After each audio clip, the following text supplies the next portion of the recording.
북한 김정일 국방위원장이 양자 또는 다자간 대화를 통해서 북핵 문제를 해결하기를 바란다는 입장을 밝혔습니다. 백희영 여성부 장관 후보자에 대한 인사청문회에서 부동산 투기와 장남 병역 문제 등에 대한 의혹이 집중 제기됐습니다. 병역을 면제받기 위해서 고의 수술은 물론 환자 바꿔치기 수법까지 동원된 것으로 드러났습니다. 올 추석 고속도로 귀성길이 극심한 정체를 빚을 것으로 보입니다. 이상 이 시간 주요 뉴스입니다.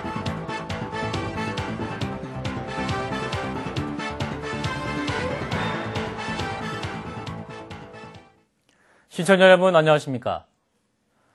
북한 김정일 국방위원장이 오늘 북한은 계속 비핵화 목표를 견지할 것이며 양자 또는 다자간 대화를 통해 문제를 해결하기를 바란다고 말했다고 중국 관영 신화통신이 보도했습니다. 베이징에서 김주명 특파원의 보도입니다. 김정일 북한 국방위원장이 오늘 후진타오 중국 국가주석의 특사 자격으로 방문한 다이빙거 외교 담당 국무위원을 면담하고 주석의 친서를 접수했습니다. 김 위원장은 이 자리에서 북한은 비핵화 목표를 견지할 것이며 양자 또는 다자간 대화를 통해 문제를 해결하겠다는 의지를 밝혔습니다. 후 주석은 친서에서 한반도 비핵화 목표를 실현하고 한반도와 동북아시아의 평화와 발전을 촉진하는 것은 중국의 주요 목표라면서 북한의 비핵화 필요성을 강조했습니다. 또 이를 실현하기 위해 북한과 공동 노력하기를 희망한다고 밝혀 북측이 육자회담에 다시 나설 것을 우회적으로 촉구했습니다. 김정일 위원장은 이에 대해 후 주석이 특사를 파견한 데 대해 감사의 뜻을 전하면서 한반도 정세와 북한 핵 문제에 대한 입장을 밝혔다고 신화통신은 전했습니다. 김 위원장은 북한은 앞으로도 비핵화 목표를 계속 견지하고 한반도 평화와 안정을 위해 노력할 것이라고 말하고 이를 위해 양자 또는 다자간 대화를 통해 관련 문제를 해결해 나가기를 희망한다고 말했습니다. 김 위원장이 양자 또는 다자간 대화를 언급한 것은 북미 간 직접 대화와 함께 다자 협상에 나설 수 있음을 시사한 것이어서 주목됩니다. 다이빙거 국무위원은 이에 대해 중국은 북한을 포함한 각국이 공동으로 노력해 한반도의 비핵화 과정이 지속적으로 전진하기를 희망한다며 북한의 육자회담 복귀를 거듭 촉구했습니다. 한편 다음 달 초에는 원자바오 총리가 평양에서 열리는 북중 우호의회 폐막식 참석을 위해 방북해 북한의 육자회담 복귀를 다시 한번 설득할 예정입니다. 베이징에서 CBS 뉴스 김주명입니다. 유명한 외교통사부 장관은 오늘 북핵 문제와 관련해서 북한의 핵무기는 남한을 겨냥한 것이라고 말했습니다. 유명한 장관은 오늘 대한상공회의소 주찬 간담회에서 북핵을 두고 벌어지는 남남 갈등의 원인과 해법을 묻는 질문에 북핵에 대한 인식 차이에서 기인한다며 북한이 과연 남한을 쓰겠냐는 소박한 생각은 위험하다며 이같이 말했습니다. 유 장관은 이어서 북한의 목표는 적화 통일이며 그러한 수단으로 핵무기를 개발한 것이라는 입장을 밝혔습니다. 백희영 여성부 장관 후보자에 대한 인사청문회에서 부동산 투기 의혹과 장남의 병역 의혹 등이 집중 제기됐습니다. 국회에서 김정훈 기자입니다. 백희영 여성장관 후보자에 대한 인사청문회에선 부동산 투기 의혹 등이 집중 추궁됐습니다. 야당 의원들은 후보자가 2000년 12월 목동 아파트를 구입했다가 45일 만에 되팔았고 넉 달 뒤 상교동 재개발 지역에 있는 9평짜리 빌라를 구입했다며 투기 의혹을 제기했습니다. 특히 민주당 최영희 의원은 백 후보자가 2001년 용산에서 7개월 동안 집 3채를 구입했다가 한 채를 곧 되파는 등 투기 의혹이 짙다고 추궁했습니다. 목동 아파트를 팔고 4개월여 만인 2001년 6월에 이번에는 상도동에 있는 재개발 지역에는 9평짜리 빌라를 구입하셨습니까? 맞습니까? 네, 맞습니다. 그런데 그 친하게 지내던 친구가 갑자기 그 아파트를 좀 팔아야 될 형편이 돼서 현역 판정을 받았다가 정신질환을 이유로 보충력으로 바뀐 장남의 병역 처분 의혹도 도마 위에 올랐습니다. 자유선진당 박선영 의원은 병역 처분이 떳떳하다면 진료 기록을 제출하라고 요구했습니다. 그러나 후보자는 장남의 병에 대한 것은 사생활이라며 개인적으로 보호받아야 할 정보까지 공개할 수는 없다고 거부했습니다. 야당 의원들은 이와 함께 백 후보자의 논문이 제자들의 석사학위 논문과 동일하거나 유사한 제목의 논문들을 공동 저자로 학술지에 게재했다며 이는 부도덕한 행위라고 비판했습니다. 여야 의원들은 또 백 후보자가 여성단체 활동 경험이 없어 전문성이 떨어진다는 문제점도 집중 제기했습니다. CBS 뉴스 김정훈입니다. 병역 비리를 수사하고 있는 경찰은 환자 바꿔치기 수법 등으로 병역을 면제 또는 감면받으려 한 사람이 상당수 더 있다는 정황을 잡고 수사를 확대하고 있습니다. 이동직 기자입니다. 병역을 면제받기 위해 고의로 수술을 한 혐의가 확인된 사람은 지금까지 모두 39명입니다. 경기 일산경찰서는 소환 조사를 마친 45명 외에 수사선상에 올라있는 159명에 대한 기초조사를 마친 뒤 이들을 차례로 소환해 조사한다는 방침입니다. 경찰은 논현동 A 정형외과에서 압수한 자료를 분석해 이들이 병역 면제를 위해 고의로 수술을 받은 사실을 상당 부분 확인한 것으로 전해졌습니다. 수사 대상자 중에는 연예인과 프로축구 선수 등 유명인도 포함된 것으로 알려졌습니다. 경찰은 이들이 고의로 수술을 받았는지 확인하기 위해 A 정형외과에서 압수한 MRI 사진을 전문기관에 감정 의뢰했습니다.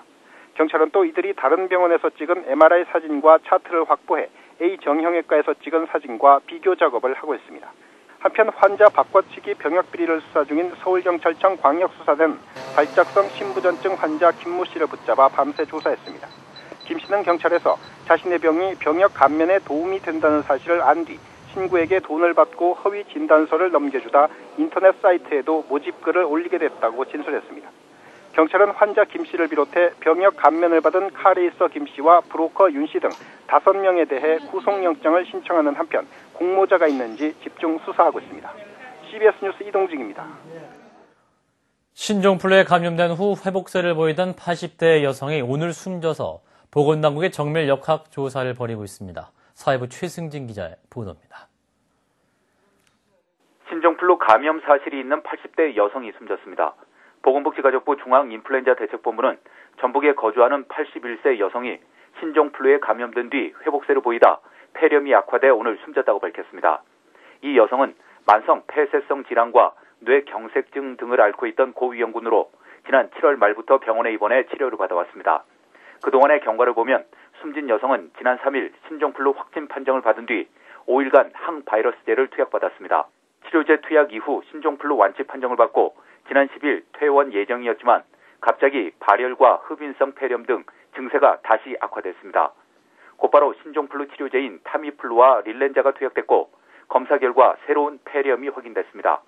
보건당국은 숨진 여성의 직접적 사인이 신종플루가 아닐 가능성이 높다며 현재 관련 여부를 조사하고 있다고 밝혔습니다. 지금까지 신종플루로 인한 국내 사망자는 모두 8명으로 치명률은 일반 계절 독감 수준인 0.1% 이하로 나타났습니다. 보건복지가족부에서 CBS 뉴스 최승진입니다. 고속도로를 이용한 올 추석 귀경길은 서울에서 부산까지 가는데 9시간 가까이 걸리는 등 정체 현상이 극심할 것으로 보입니다.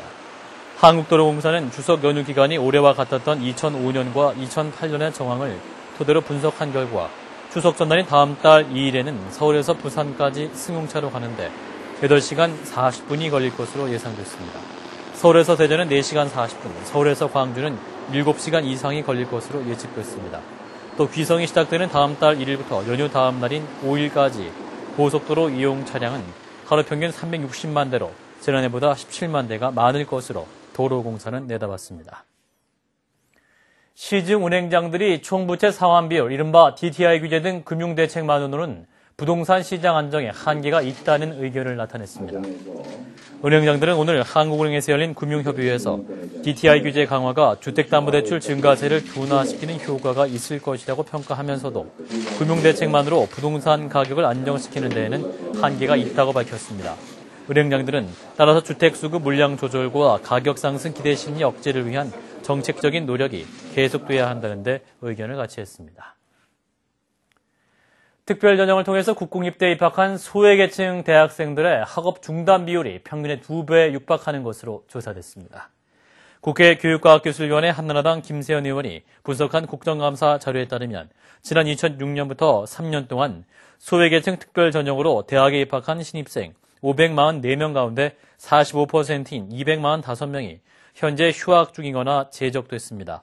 이 같은 수치는 같은 기간 전국의 국공립대 평균 학업 중단 비율을 2배 가까이 웃도는 것입니다.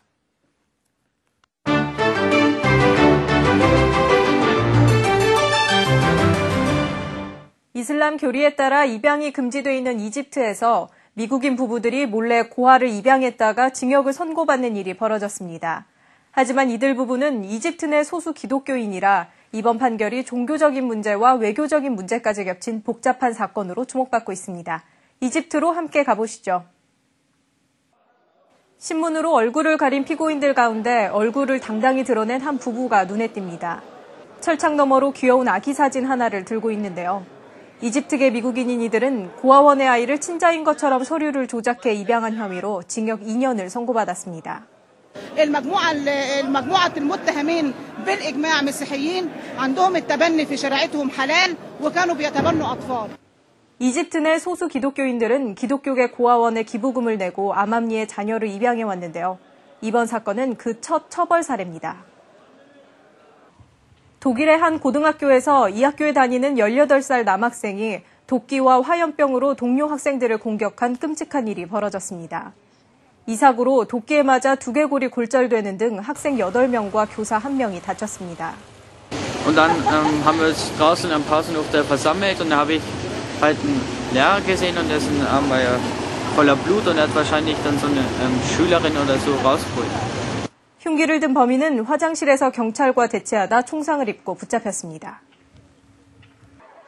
미국 뉴욕에서 사상 최대 인원이 모여들어 파이 던지기 싸움 신기록이 세워졌습니다. 참가자 271명이 비옷을 입고 코코넛 커스터드 파이 1,500개를 던지며 열띤 싸움을 벌입니다. 이번 행사에 쓰인 파이들은 하나에 $10씩 기금이 모아져 자선단체에 기부됐습니다. 지금까지 김도란이었습니다.